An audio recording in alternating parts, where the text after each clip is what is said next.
கடைசி நேரம் வரைக்கும் தாய் தகப்பனை நம்ம கனம் பண்ண வேண்டும். எங்கள் அப்பா உலகத்தை விட்டு கடந்து போயிட்டாரு. வயதானவர்கள் அப்பா வயசில் இருக்கிற வயதானவர்களை பார்க்கும்போது எங்கள் அப்பா ஞாபகம் தான் வருது. அதில் இருக்கும்போது நம்ம அனுபவம் தெரியல, ஆனால் இல்லாத போது ரொம்ப கஷ்டமாக இருக்கும். இருக்கிறவங்கள தாயும் தகப்பனையும் நீங்கள் கனம் பண்ண வேண்டும். இருக்கும்போது அனுபவம் தெரியாது. எத்தனை பேர் ஆமென் சொல்கிறீங்க? தாய் தகப்பனுக்கு கனம் பண்ணுங்க, கடைசி வரையும் கனம் பண்ணுங்க. எத்தனை பேர் ஆமென் சொல்கிறீங்க?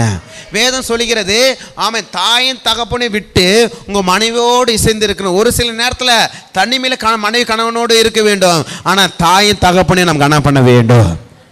அநேக பேர் உலகத்தில் பார்க்குறோம், வயதாயிட்டாங்கன்னா அவங்கள தூக்கி எங்கே கொண்டு போட்டாங்க? முதியோர் இல்லத்தில். வயதான பிறகு தாய் தகப்பனை எங்கே கொண்டு போகிறாங்க தெரியுமா? நடு ரோட்டில் கொண்டு போடுறாங்க, அனாதை இல்லத்தில் கொண்டு போடுறாங்க. நான் பிறக்கும் பொழுது தன்னுடைய குழந்தை தூக்கின்னு போயிட்டு அனாதை இல்லத்தில் விட்டால் நீங்கள் வளர்ந்துருப்பீங்களா?